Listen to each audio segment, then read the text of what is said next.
Good morning once again. We're here on the Influencers Podcast, and today we're featuring Tyler Phillips, founder of Hummii Snacks. So I'm looking forward to hearing about some new product on the shelves. And Tyler, tell us all about where you were, what happened, and what inspired you to do this grand event. Oh yeah, thanks Bill for the intro. So I'm from originally upstate New York. I grew up in a big family of five actually. So we were always snacking as kids, and as I got older, I just really wanted to recreate those nostalgic classics in a better for you way. And where I was when this happened was actually Puerto Rico, out of all places. I moved there after college and just ended up getting involved with the startup community there. And one thing led to another, and before I knew it, I was starting a company. Well, you did a good job because I think you're actually selling products out there. So we want to find out about the whole story, but what did you start out with? Like your greatest failure? What was you learned from it, and how did you recover? Huh. I think this one, there's so many failures that come up when you start a business, and that's how you learn. But this one was actually before. I think in high school, I was captain of a hockey team for 2 years, and we actually went winless for 2 seasons. I think we had a tie in there, but it taught me a lot about leadership, leading the team through a tough time, how you give people hope. And we ended up focusing on the future and keeping the program alive for the next generations who could be part of the program. So that was definitely an early lesson when I was younger um, about failure. And I think it really carried forwards today because if we could go 2 seasons of playing hockey without getting a win, I can find hope in anything if we were able to find hope in that. So you see people rise and fall quite often in life. What do you think the three top reasons are people fail? Yeah, for me personally, I think it's one, spending too much time on the planning and not enough time just jumping in and getting into action. You're inevitably going to have small fails, but I think those small fails is how you learn and adapt much faster than planning, not putting yourself in that environment. Number two would be constantly underestimating the cost, whether that's time or money of something. So that kind of is counterintuitive to the planning. But if when you are planning, it is important to try to be realistic with yourself and talk with others so that you get a better idea of what you're jumping into. And third is not spending enough time leaning on and utilizing your network. That's a big thing that I think can help so many of us, as we've talked about too. Well, we're all about network here. That's kind of the purpose of the Influencers Podcast is to network many influencers together to benefit each other. And so I agree with that. The more networking you do, the better. Let's move into the lightning round now, and I'm going to ask you what motivates you internally. Um, so different things, but I think actually I listened to a Steven Spielberg podcast yesterday, and he said fear is his fuel. And I was thinking about it. I don't know if it's the best fuel, but I think we all inevitably, as human beings, we have a fear of something, whether it's fear of failure, fear of not living up to the expectations you have for yourselves or your family or friends have you. So I think if you can be aware of that and then use it to your advantage, like Steven Spielberg did, it can actually be a very motivational tool. Tell us about the company motto, Hummii Snacks. What is your motto? Yeah, so we're creating a healthy and yummy snack universe here. We call it the Hummieverse, and it's all meant to make a fun, engaging, and interactive experience for customers. People today, they want to be more involved with the businesses they support.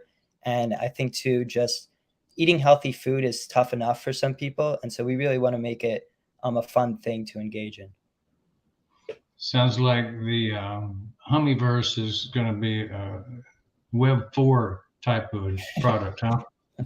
Possibly, possibly. We're already jumping into Web 3 right now, so Web 4 might not be too far ahead. Let's see.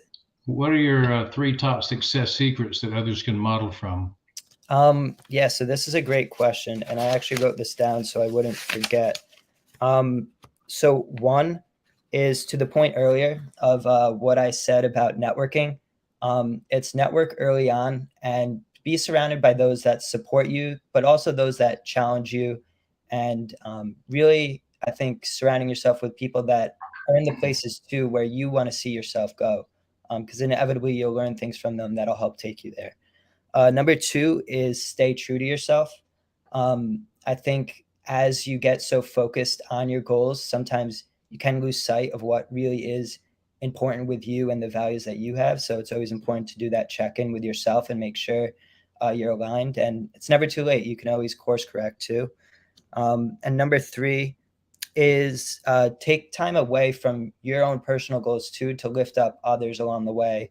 Learn about how you can help others, because not only does that help them, it selfishly it makes you feel good, and you never know what can come out of it when you're helping someone else too. Three beautiful success secrets. Tell me, why would somebody buy Hummii Snacks? Yeah, so I'll hold these up right here. This is, you can see it's a little bit blurred out. I guess keeps it secretive. But you can find points on Amazon. If you just type in points and the term Hummii or points chocolates, it's our version of a better for you M&M, and it's probably the easiest way right now for us to get to you wherever you are in the US. If you're outside of the US, feel free to contact us on the website, or maybe Bill here will share my LinkedIn, and you can always DM me, and we'll try to figure out a way to get it to you. Who is your ideal client for these new products? Yeah. So I still have teenage younger siblings, and we're just seeing with prediabetes, all the added sugar in products today, it's more important than ever to, as kids are younger, to make them understand the dangers of added sugar. So that's definitely a target market. And for those customers or people sometimes too, sometimes they're getting money to go into the store, but then other times it's their parents. So we'll also want to speak in a way that their parents can understand that this is a better for you version, but it is marketed in a very playful way too. How do you find these ideal clients that are looking for the healthier options? So a lot of it is I'll be very active here in LA at different events. So if there's events going on with these teenagers, families that are looking for healthier options, or maybe it's just a fun event going on, we'll be there and we'll be sampling some of these points chocolates. Another way is through digital advertising in this age. It's once you have an idea of who your market is, it's become easier to get your message out to that market. Tell me about your well-defined products and what are they? Yeah, so as mentioned earlier, our first product is Points. It's our take on an M&M that's plant-based, low sugar and high in fiber. And then our next product line coming out is inspired by Entenmann's Little Bites, if anyone can relate and remember having those little mini muffins growing up. And so we're releasing our plant-based and chickpea protein-powered mini muffins later this year. You'll see some announcements about that. And what about your competition for this type of food product? I like how you said crush your competition too. Um, with us, I think it's staying true to yourself. Sometimes it can be distracting actually if you focus too much on the competition, and you can just get lost in trying to take things that work for them and copy it for your brand, and you kind of lose what that specialness that makes you stand out. So it's a balance of being aware of the competition, knowing where we fit into the market and how we can differentiate, and then just doubling down on all the things that make the Hummieverse fun and special. How do you handle rejections, people, when you offer this product to them? I always still like to still maintain a connection with somebody, because you never know where our products may lead. Right now, we're plant based. If somebody likes a milk chocolate, we are open to releasing a milk chocolate. So I always want to still maintain that connection. And then if they're open to it, I love hearing constructive criticism and learning more about maybe what is it in our product or branding that didn't speak to them. And at the end of the day, you can't speak to everyone and be for everyone. And it's just having that amicable understanding, I guess, and still having a friendly conversation. So have you ever had any angry clients? I'm trying to think. like maybe early on, like testing some early versions of mini muffins. Some people who will be, I wouldn't say angry, but they're just wondering what is this, and that helpful criticism helps us get to the point of a better product. If I did have an angry client, I would probably just stand there. A lot of it is people are projecting something that's going on internally with them, is what I seem to think or have found. And so I'll let them project whatever is going on. And maybe I'll ask them if everything is okay. Sometimes that can catch someone off guard. You can turn those angry people into some of your most passionate customers and connections. So, how do you deliver 5-star client experiences? Yeah, this is something that gets tougher as you scale. Was just listening to another podcast actually about when you're a smaller brand, it's very easy to have those personal conversations and make sure that you deliver upon that 5-star experience. And again, to kind of going back to that angry client question that we just spoke about, if someone has a bad experience, that's actually an opportunity for you to go above and beyond and make that bad experience into a 5-star experience. As you grow, though, it gets more difficult. But today we're seeing more and more money spent towards customer experience. It's become its own kind of division of these companies because it is so important. So, I'm thinking the Hummingverse is personal. You open the bag, you eat what's in the bag. The experience is how you feel about the taste. So, Yeah. how does that resonate? What is the difference about the product you have over just anything else that's out there? Yeah.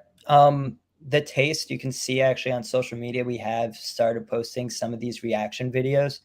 But most people are surprised because you see something that says that it's healthy and they're expecting it to not taste good. And they taste it and they go, oh, this tastes just like an M&M. So it has that familiarity of taste for them, but then that extra benefit knowing that this is much better for them. They're not going to get a sugar crash. They're not going to put themselves on the track for type 2 diabetes. And then two, as they're eating, if they want to experience some of the Web3, Web4 things maybe in a couple of years that we're working on and get more involved, they can always do that too while they snack. How do you convert these clients that try your product into brand ambassadors?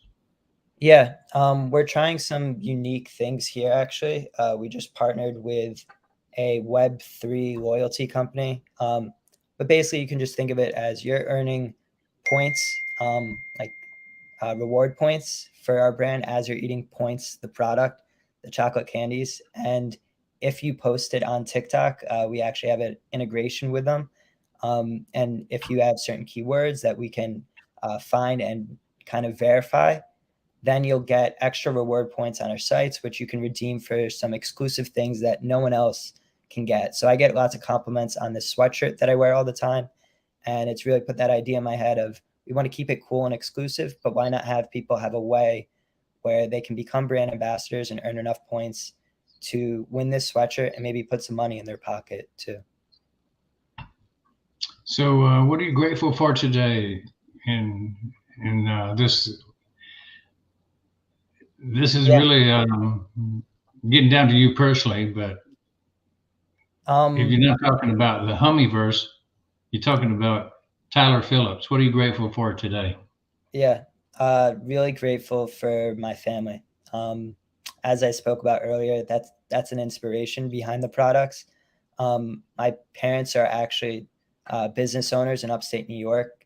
They manage a hardware store, a mini mart. So both personally and career wise, they're an inspiration. And then we have a very close family and extended family. And our grandfather always says he's very wealthy, but not monetarily. He doesn't pay as much attention for that, but he's wealthy in the family and friends that he has. And I think that really sticks with me as well. That sounds wonderful. What about your goal? How do you plan to achieve? Yeah, so we talked about kind of the importance of planning, but not being too focused on planning. So you try to have your North Star. So in the Hummingverse, we want to make a healthy and yummy snack universe. And then we break that down into what does that actually look like over the next year, 5 years, 10 years.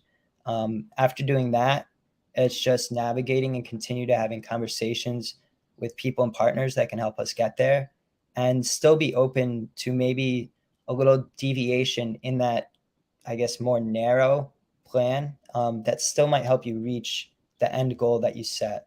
So it's about being flexible and adaptable too. How would you feel if you couldn't reach that goal? Um, as long as I'm putting 110% effort in every day, I think no matter what, I'll look back and be proud of what I did. And when you're younger too, you have the ability to take on a little bit more risk tolerance. So if there is a time to start a business, I think when you're younger, it is a good time. Although you see these days too so many older entrepreneurs, and I think that's also because maybe they reached a point of more stability in their lives, and then they can go back to doing something a little bit more risky. So let me ask you about challenges. Have you overcome one, and how do you do that when life throws them at you? I try to smile and have fun with it. I think that I learned that being a small guy playing hockey growing up, there was a lot of challenges on the ice, getting knocked down all the time. I would pop right back up with a huge smile and maybe try and chase down that bigger guy, catch him off guard, and uh, crush the competition, like you said earlier. Yeah. Now, if you had a revenue generating idea like Hummingverse, how you convince your significant other? Ooh. Um, so I'm not married, so I didn't have a significant other that was kind of tied to me to convince. But I'm trying to put myself in this shoes if I did. Hopefully, you're transparent enough in your relationship where it doesn't come out of the blue and a shock to them. And then I think it is important before you really take the dive into there's like the fun idea phase, and then there's like the okay, this is a business phase, and you're actually moving forward with it. Before you do that jump, have a serious conversation and make sure that uh, you're just aware of everything that can come up and you stay communicative throughout. That would be my advice. Would you say that you've used paid digital media, Facebook or Google or such, to play a role in the growth of the Hummingverse? Yeah, so we're just starting to do some of our first paid media on Amazon, actually. So using some of their targeted keywords, we're putting ads up. If you're buying other products that might be our competition or similar, you might see points at the bottom and be able to buy it. And then we are experimenting on TikTok and Instagram, taking some of our best performing content, and then we can put ad spend behind it to have it grow even more. The other way is leveraging ambassadors, and there's ways now where you can even put ad spend behind them, which is interesting. Sure. Based on your experience, what do you estimate a percentage of revenue should you recommend people invest in paid digital media? Yeah, this could be like a whole other conversation about don't underestimate like how high your margins have to be because you need that space for paid digital media. I think for companies it can range between like 15 to even 50%. I mean, sometimes it depends on AOV, which is like the average cost and order volume of your product, how much are people purchasing and how replenishable it is. Um, but for us right now, it's around 20% of our total expenses is towards that. So, do you have any advice for that 20-year-old self if you look back when you were younger? Yeah, that was like 7 years ago.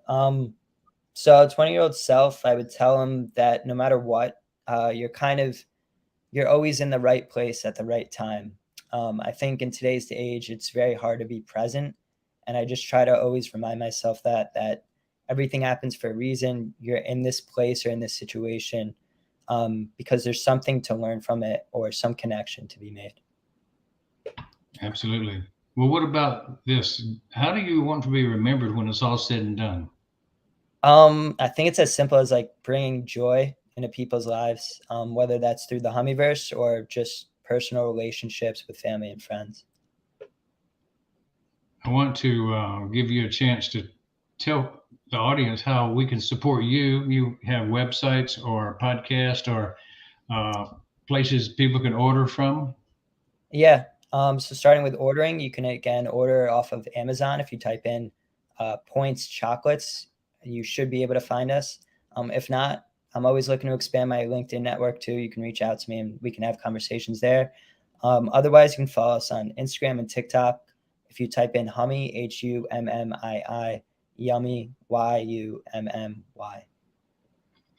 Yummy and Hummie. Very good.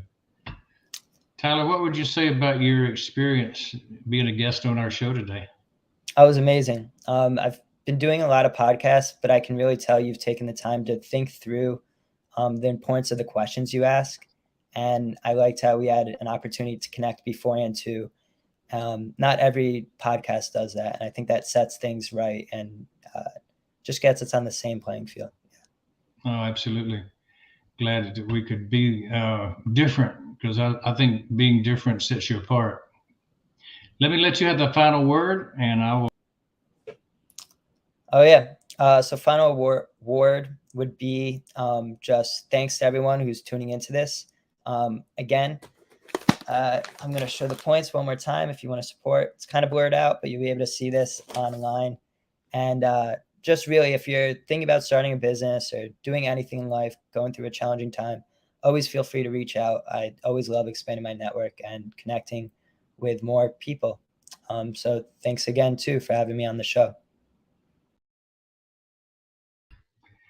Well, you heard Tyler Phillips of Hummii Snacks, and he is an up and coming entrepreneur with something that is plant based and very exciting to see young people bringing things to the forefront. And I encourage all of our listeners to go online to Amazon and buy some of those snacks, try them out, and see for yourself how good they are. This is Dr. Bill Williams on the Influencers Podcast, and I look forward to bringing you back on Friday for another edition of Influencers Podcast, live from Atlanta, Georgia. You take care, and I'll see you soon.